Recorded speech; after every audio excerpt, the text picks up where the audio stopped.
With more than 29,000 restaurants, 800,000 employees, and a new location opening every 3.5 hours, KFC is one of the world's largest fast food chains. But while much of the brand's early success came from the US, today, the majority of that growth is in China.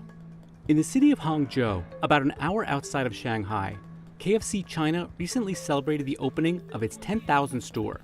By comparison, the US has a little over 4,300 KFCs. The last 4 years is the highest speed of KFC development in our 36 years history because the sheer scale of the economy provides us the opportunities to build more stores. Over 40% of our stores have been built in the last 4 years alone. China is a very important market, for Yum. It is the largest KFC market and Yum's second largest pizza market. Remarkably successful in a market, full of restaurants. It's not like there aren't a lot of restaurants in China. They're everywhere. Known for more than just chicken, a typical menu in China can include items like rice congee, steamed dumplings, and egg tart. Digital ordering and delivery are also a major component. And here I can choose the nearest restaurant, and this one is a restaurant I'm right now. KFC China claims it has over 4,300 million members. It identifies members as someone using a member coupon, QR code, or ordering through its app. 1 million of those customers visited at least 100 times in 2023. But the business has faced headwinds, including food safety scandals, lockdowns due to COVID, concerns about the health of the Chinese consumer, as well as questions about plans for future growth. Definitely as more US brands enter, KFC might see itself facing more direct competition from the faces it's used to seeing only in the US. Yum China, the operator of KFC China, generated revenue of $7.2 billion from its KFC segment in 2022. Over the coming 3 years, the company plans to return $3 billion to shareholders. So how did KFC overtake other fast food chains in China, like McDonald's, Starbucks, and Taco Bell? And can the business continue to grow? CNBC traveled to Hangzhou, China to find out. The first KFC franchise opened in Salt Lake City in 1952, but the chain didn't get its start in China until 1987. A leg up on the competition and an infusion of Chinese characteristics into the menu were key to its early success. So 36 years ago, we only served 8 products in a restaurant, including original recipe chicken. Right now, our menu is bigger, 40 items on the menu. However, every year, including 2022, we introduce 180 different products to our customer in China. They, more than any other Western food concept in China, early on understood the need and necessity of not only introducing flavors and menu items that would resonate with the Chinese palate, but adjusting their menu. At that time, it was still owned by PepsiCo, and so PepsiCo was more concerned with beating Coke and less concerned with what its restaurant brands were doing, so they kind of went full throttle in China. PepsiCo spun off its fast food business, including KFC, Pizza Hut, and Taco Bell, in 1997. The business was later renamed Yum Brands. By 2000, China accounted for 12% of the sales in the international restaurants category at Yum Brands. Other fast food chains were capitalizing on China's economic transformation too. McDonald's launched there in 1990. The reason that Yum is larger, the reason that KFC is larger in China versus McDonald's is really twofold. The first is that Yum owned the distribution business in China, so just allowed them to access smaller cities first and get that first mover advantage. And the second piece is that chicken, as a part of KFC, is just naturally more appealing in China, where chicken is larger protein than beef.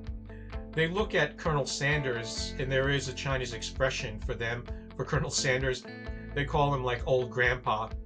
And so he's kind of an iconic figure, just like Ronald McDonald, a representation as an American cultural icon. But the brand was hit with a series of food safety scandals in 2012 and 2014 that weighed on its growth. Yum Brand's China division saw same-store sales decline 5% in 2014 and an additional 4% the following year. The brand was a bit tired at that time. The stores were a bit tired. The same-store sales was on negative double digit. We start to ask the question, whether Chinese people still like fried chicken? End of 2015, Yum China was having some challenges, that the same-store sales recovery was non-linear and was underwhelming investor expectations at the time. There was activist pressure at the time to separate the two businesses that the company adhered to. Yum Brands spun off its China business in 2016 to create Yum China, an independent company incorporated in Delaware and listed on the New York and Hong Kong Stock Exchange. Joey Watt took over the role as CEO in 2018. Today, the company has over 14,000 restaurants in 1,900 cities and is one of China's largest restaurant companies with exclusive rights to operate KFC, Pizza Hut, and Taco Bell brands there. Unlike its U.S. counterpart Yum Brands, with 98% of its stores franchised, Yum China owns and operates the vast majority of its restaurants. In Yum China, over 90% of our stores are still owned by our company. They are not franchisee.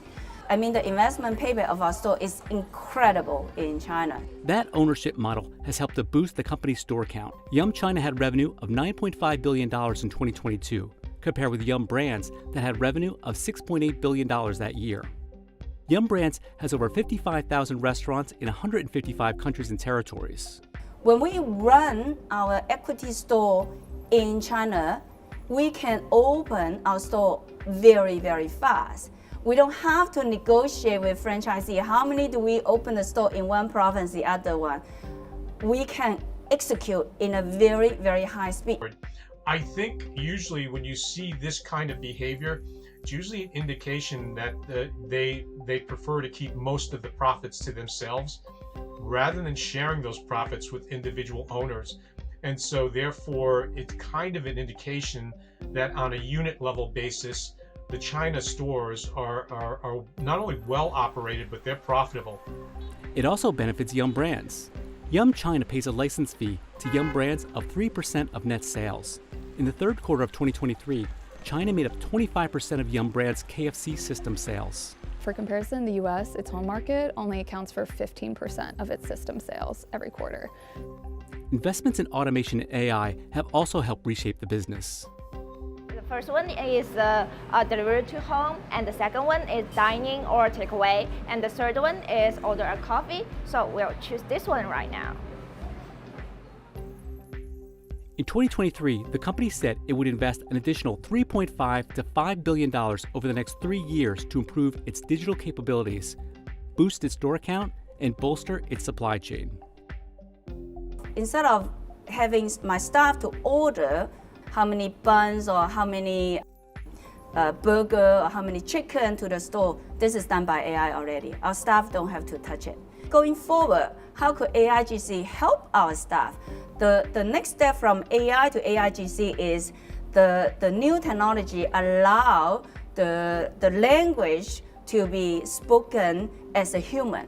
For example, our staff, our manager will already have a watch. The watch will tell them, oh, it's time to marinate another 50 chicken to prepare for the next batch of customer. It has also allowed it to trim staff. Yum China cut its workforce by 10,000 people over the past 7 years, while at the same time almost doubling its store count from 7,500 restaurants to over 14,000. Digital orders, including delivery, mobile orders, and kiosk orders, accounted for 89% of Yum China's KFC sales in the third quarter of 2023. Yum China's digital orders exceeded $8 billion in 2022. Chinese consumers are digital first in their behavior. Across the board, you cannot be retail anything in China without being on top of digital, much more than in the US. So, the fact that most of these companies, Walmart, Alibaba, all of them, Zara, their digital teams in China often end up being the innovation center for the rest of their operation globally.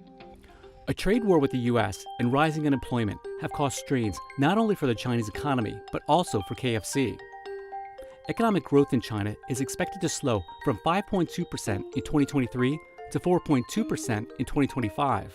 Yum China recently warned on its third quarter call that there's been a little bit of slowdown, and it's hard to tell if this is something that's seasonal and might improve, or if there's just a general pessimism in the Chinese economy. If you look at their profitability, it's starting to taper. And then we have to figure out, to what extent is this related to the overall sort of slowdown in the Chinese economy. or is it more related to the concept itself? There's also some concern that there might be a little bit of backlash or apathy towards Western brands in particular, which might not hit KFC to the same extent as, say, Starbucks, but it's still something to consider. The pandemic also impacted sales. The number of Yum China stores temporarily closed or that offered only takeout or delivery options reached over 4,300 in November 2022. Total revenue at Yum China declined 3% in 2022 from a year earlier. KFC's China's same-store sales declined 7% during that same period. COVID pandemic really did put a hit on KFC. The only thing that kept them alive was the delivery business. KFC China established its own delivery platform in 2010. By 2022, about 90% of KFCs in China offered delivery, contributing to 39% of sales. But can KFC continue to expand? Franchising might be one option for future growth. In 2019, Yum China announced its first KFC franchise at gas stations with China Petrochemical and China National Petroleum. Combined, the two companies operate more than 50,000 gas stations. Going forward, we're going to open up more to franchisee business because we have enough our alumni, our employee who are, moving on to do next thing.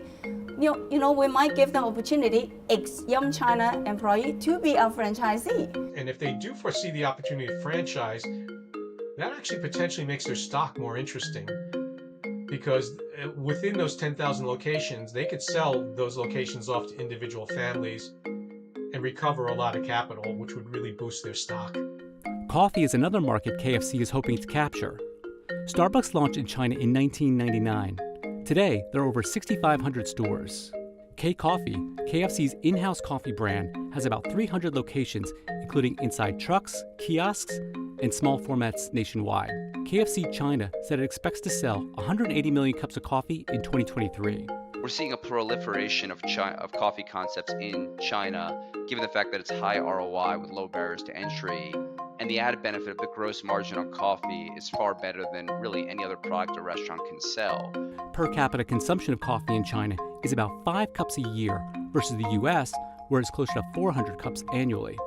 Total revenue for Yum China in the third quarter of 2023 increased 9% from a year earlier to $2.9 billion. But moving forward, KFC China's biggest challenge might come from closer to home as other Western fast food brands continue to expand there. Now, a lot of them are really leaning in, especially as the economy has opened up since COVID. So we've seen, for example, McDonald's is really doubling down on China.